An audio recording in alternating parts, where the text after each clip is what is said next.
বন্ধুদের সামনে আকর্ষণীয় ভিডিও। গরমের আরাম, গরমের ঠান্ডা করে দেবে দেহ। গরমে না খুলতে পারবেন আপনারা ফ্রিজ, না খেতে পারবেন পানি। পানি মানুষের অপর নাম জীবন। পানির অপর নাম, জলের অপর নাম জীবন, জীবনের অপর নাম পানি।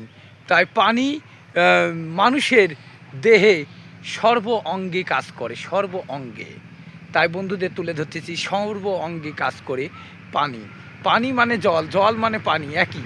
তাই বন্ধুদের জানালাম যে এই গরমে না থাকবে কারেন্ট, ঘন ঘন ফ্রিজ যাদের বাসায় রয়েছেন তারা ফ্রিজ খুলতে পারবে না। বন্ধুদের জানায় ঠান্ডা জল, ওই ঠান্ডা পানি না খেলে দেহটা, পরাণটা জুড়াবে না, এই আত্মাটা ভরবে না, শীতল হবে না। বন্ধুদের জানাই শীতল কিন্তু হবে না। তাই ওই শীতল করার জন্য, দেহ প্রাণ আত্মা জুড়ানোর জন্য এবং দেহটা মনটা প্রাণটা জুড়ানোর জন্য, শীতল করার জন্য শুধু একটাই পদ্ধতি রয়েছে। বন্ধুদের জানায় কি পদ্ধতি? মাথায় থাকবে বেরেন। বেরেন দিয়েছে সে মেধা, দিয়ে দিয়েছে বিধাতা। চোখ দিয়েছে দৃষ্টি, দিয়েছে ক্রীড়া বিধাতা, উপরে যে রয়েছে সে। তাই মুখ কান হাত পাও সবই দিয়েছে মানুষের। তাই বেরেন কি করলে, আপনাদের তুলে ধরতেছি, কি করলে আপনারা ঠান্ডা জল খেতে পারবেন। এটা কি পারবেন বলতে?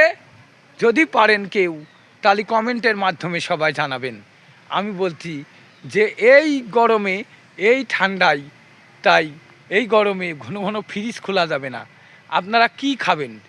দেহ প্রাণটা কি করে জুড়াবে? সেটা একটা খাবারের জিনিস রয়েছে। তাই সবচেয়ে মূল্যবান সম্পদ আমি তুলে ধরতেছি, আপনাদের সামনে বলে দিচ্ছি যে সবচেয়ে মূল্যবান সম্পদ রয়েছে যে একটাই জিনিস, যে সে হলো ডাব এবং জল।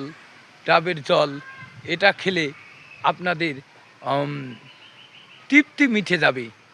এটা ধরছি বন্ধুদের উদ্দেশ্যে, তাই যে তৃপ্তি মিটার জন্য একটাই জায়গা, সে হলো এই জায়গাটা।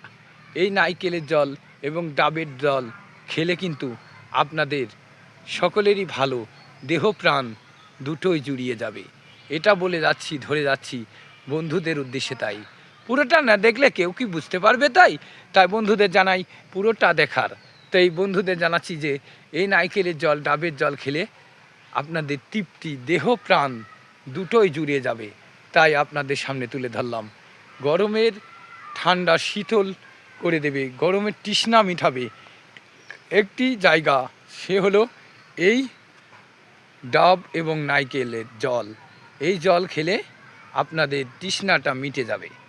বন্ধুদের ধরে গেলাম। তাই সকলে ভিডিওটি ভালো লাগলে সকলে দোয়া এবং আশীর্বাদ রাখিবেন সবাই।